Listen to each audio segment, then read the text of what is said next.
I'm George, and we are Neo. We'd like to think that we're one of the biggest startups in the Bitcoin community, and we're based in Cyprus. Can I see a show of hands? How many people actually knew where Cyprus was before March 2013? It's not everyone. All right. So the recent events of March exposed Cyprus to the planet and actually showed us that monetary systems are not as safe as we all thought. So we had, especially Danny, our CEO, Danny Brewster, who couldn't be here because we're very close to launch and he couldn't make it. So I'm replacing him for this. He had this thought of how could you actually build infrastructure on a vertical scale, not on the typical horizontal scale that most Bitcoin startups are doing, to actually bring Bitcoin to the masses, bring about more adoption with ease of access and convenience, like mostly, more or less, what they knew already. The only thing they knew already was banks. But banks do not suffice, of course, and we have Bitcoin, which is far better. So we went on an adventure, actually, trying to create all these services one by one. So I'd like to welcome every one of you to the Neo economy, as we call it. We believe that the people are the Neo economy. They are their own banks. And beyond the management team that we actually have, we have 12 more full-time employees. We have a dedicated team of developers, Pitas and Valerkos. They're very skilled. They build banking systems in the background, and they've been working with us for the last 5 months, developing all the infrastructure that we need in the background. We have a lot of people for KPMG, our auditing, our accounting services, and we have 2 specialized legal services for the financial industry that we'll see further down the road, and all the corporate structure that we want to build. So the people, we had to build everything from scratch. We had to recruit all the people. We have to develop all the manuals and processes, train them into not only understanding what Bitcoin is, but actually transmitting this knowledge to other people who are not tech savvy. We had to man all the stations that we're building with 24/7 web support and telephone support, and personal contact with anyone that actually requires it. We have one of the first companies who have a dedicated compliance officer, which actually communicates all the AML and KYC processes to the regulatory bodies within Cyprus. Our internal legal counsel, he's sitting somewhere back here.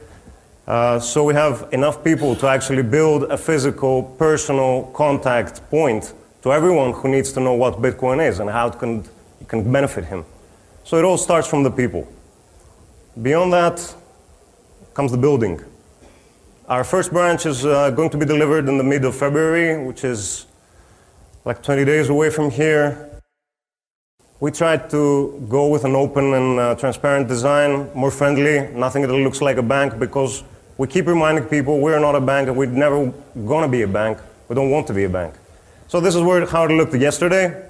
It's a far cry from the previous one, but just keep in mind all the materials have been ordered and they're ready, and the only thing that's missing is the assembly. So what we'll be doing at Neo. Initially, we'll be able to physically exchange Bitcoins for fiat currencies and provide to the customers what we call the time-locked accounts. It will be an introductory measure so that people get accustomed without risking money. How do the time-locked accounts work? So the limit of the time-locked account will be 500 euros, and the initial term will be 3 months. So we're taking the personal bet that the Bitcoin exchange rate is not going to drop that significantly in these next 3 months. So what will be happening is they can buy the Bitcoins at a price of 500 euros, and we guarantee that at the end of this term, regardless of what the Bitcoin exchange rate does, it will still be 500 euros. And we can guarantee that from our reserves. So we measured the numbers properly so that regardless of the traffic that we have, we can facilitate that easily. So in the meantime, if the price rises, the customer will get a percentage of that growth, if it happens.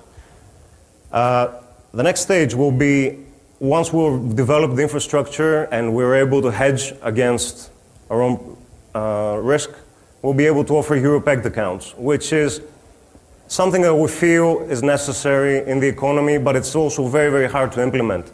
How do you guarantee to a person that the value of his money is always 1,000 euros, the initial money that he brought you? To do this, you have to add or subtract bitcoins from his account so that you are always able to have a floating price of around 1,000 euros. And that could be very, very profitable as a proposition, but at the same time, it could be very, very risky because you'd need huge amounts of reserves. So that's why we're postponing it for now, and we're implementing it down in the future.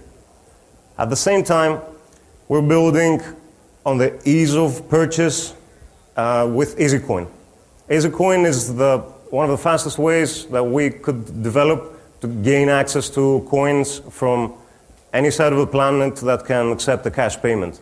Your AML and KYC is done within the first hour, and if you have a Bitcoin wallet, you log in, you create your account, and you get your Bitcoins within the hour. So we've completed all the work on the software background that's needed, and we've done the internal testing. What we need to develop a bit further are the cash payment providers. And we have a large network of countries which are about to come in. Some of these countries are in Latin America. Some of these countries are in Europe. So we'll see exactly how that pans out. We'll update any news through our forum, and especially the Bitcoin community, which provided all the funding for our initial startup. So in the US, we were aiming to actually start with the US, but there's conflicting legal status with FinCEN and everything. We have different lawyers saying different things, so this will have to wait for a little bit longer. Beyond that, we have the B payment network, which is something which works in tandem with the NEO accounts because it allows merchants to accept Bitcoin payments and have them transferred immediately to euros in their account without any kind of fees for internal transactions and with instant settlement, and the customer protection program, which as far as we know has not been implemented yet in any Bitcoin payment system. So these POS terminals that we will be shipping to the merchants will will be pretty open. So anyone who has Bitcoins on their smartphone can actually pay on the spot in several hundred places, we hope, by the summer in Cyprus. The day that we're opening the branch, on the 24th of February, we're having a big merchant conference in Nicosia. And the next day, we're having the same conference in Limassol, which are the two biggest cities in Cyprus. So we already have a lot of interest from these, from merchants who have actually are fighting for profits in this market. It's become very competitive, and there's a big monopoly on the payment systems. So anything that we can actually do to help them, it's really, really appreciated. So beyond that, what we feel is missing from what we call the NEO economy is actual responsibility. And responsibility can be guaranteed by using Bitcoin through us being as transparent as possible and us being as liable to the law for anything that we do with our customers' Bitcoins or our customers' funds. So in that spirit, we're applying for a Cyprus investment firm license, which is the most responsible license we could get in Cyprus. It is passportable throughout the European Union, and it allows us to perform in full regulatory framework these kinds of services. So we'll see for the first time that we can actually receive, transmit orders, execute the orders on behalf of clients, deal with our own accounts, manage portfolios of clients, provide investment advice, underwriting, financial instruments, which is very, very important for the Bitcoin economy because it needs a place where new businesses can get their funding. And if we can underwrite instruments like shares on profits on them and actually be able to audit them on how well their prospectus performs, we can actually have a more decent structure to get funding to Bitcoin businesses.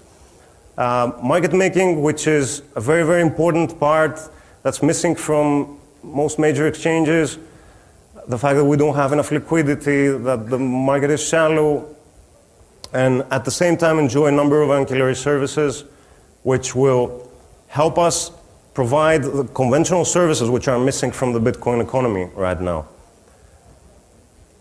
So this will allow us to actually build a trading platform which is regulated. And this is important because anyone who trades needs to know that his money is safe, that the exchange is not going fractional, as there's rumors around, and they need to know that it's a platform which is audited in the background. So we're customly building our own platform, built to perfection via all the work that the open source community has done on some levels, proprietary development on other levels. One of the key differentiating aspects that we'll have is the multi-signature aspect of Bitcoin, which we feel has not been implemented enough, and we feel can actually alleviate some of the risk of trust. Because as the person who developed the open transaction said before, Bitcoin was not built for trust. Bitcoin was built to be transparent and a trustless system, and we very strongly believe on that. So I'll explain the multi-signature process down the road. So we'll be licensed by the Security Exchange Commission of Cyprus, CySEC, to provide all the contemporary instruments, financial instruments that are missing. And especially with what regards to the service that we want to offer, the Euro-pegged accounts, we need options. And in order to provide the time-locked wallets, where we're essentially guaranteeing to them that we'll buy a financial instrument at a future date with a set price, this is an option. And we need to be able to provide options. Oh, this will all take place with the CIF license. Beyond that, we're still not satisfied with our eggs, so we're going to develop what we call neo portals, which are going to be dedicated BTMs built from scratch again, that can be able to facilitate neo wallets. If anyone has an account on a neo wallet, which can also be online, can transact with the BTM in a dual functionality way, insert fiat, take out Bitcoin, insert Bitcoin, take out fiat, regardless what you need. Dedicating development will begin in March, and we also found it easier to actually expand with the BTMs first, and then invest on building new branches, training new personnel. So we'll gather data from the BTMs and build along the branches throughout Europe or any other country that has the enough potential to be actually useful. Now, one of the biggest problems that we've encountered is counterparty risk. And this is exactly the reason that Bitcoin was developed, the trustless aspect that we were talking about before. So if we had institutional investors who actually wanted to get into Bitcoin, we feel and we've seen and we've had input from funds, exchange traders, brokers, that currently the risk is too high. At the same time, we've seen that Bitcoin businesses are also taking a huge risk upon themselves because they face counterparty risk from any bank that could, at any moment, shut down their account and actually leave them hanging and dissolve their whole business model from where it is. So one of the announcements, if anyone is looking at the forum, our forum for the IPVO, that we wanted to make today, is that one of the steps that we're taking to alleviate this risk is we're actively looking into purchasing an interest in a financial institution, in a bank. So there was this discussion before that banks should buy Bitcoin companies, and we're adamant about it, that we want it to be the other way. Bitcoin businesses should be buying banks and actually teach them how it should be done, how transparently we can actually work. So that's the beginning of it.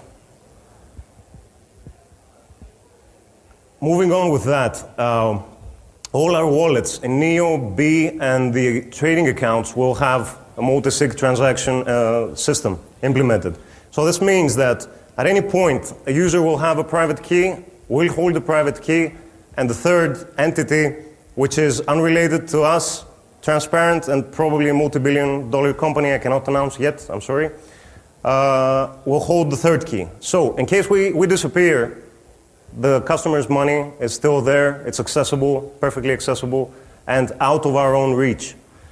If something happens to the customer, he loses the private key, he passes away, there will be a legal structure in the background of getting the Bitcoin safely out, which is what we need. And at the same time, thank you. At the same time, we'll have the same implementation for the trading platform, which we feel is very, very important. Because the brokers will have one key, we will have one key if the platform is working with us, and the same trusted party will have another key.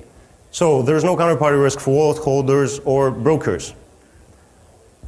The last thing I'd like to show you before we go is a sneak peek of the teaser trailers that we're showing starting the 1st of February throughout Cyprus. We're going on a blitzkrieg approach. So we're going to bomb the media with 7 different teaser trailers for 3 weeks. And by the opening date, we'll have these 7 trailers will continue into 7 commercials about it. I'd like to see these trailers and then explain to you what exactly it is that you're seeing so you don't get the wrong impression, because it's important. I want to thank you, and before that, let me go. Our approach regarding the VAT concerns would be that since Germany and the UK is planning on doing the financial instruments, as we see, we'll feel the same approach is correct for Cyprus and throughout Europe. So that's the approach we're taking with the regulators. All right, thank you from me. Let's see the teasers, please. Είναι τεράστιος, με 2 πολύ δυνατά χέρια που μπορεί να σε σώσει άμα κινδυνεύεις. Έσωσε και τον παπά μου και το θείο μου και όλο τον κόσμο. Νίο έρχεται και όλα αλλάζουν. Είναι super hero και κάνει έτσι και κερδίζει πάντα και πολεμάει τους κακούς και... Ποιος είναι ο Νίο? Before I finish, please wait, just a second. So the conclusion of this is that after all the teasers, Neo has built like this shadowy image of the superhero, and in the end, every character who stars in the trailer actually opens his shirt, and there's a Neo written under it, which means that each and every one of them is Neo, which is our goal to promote the superhero within everyone that can take the economy in his own hands and actually be the savior of himself and his family. Thank you very much.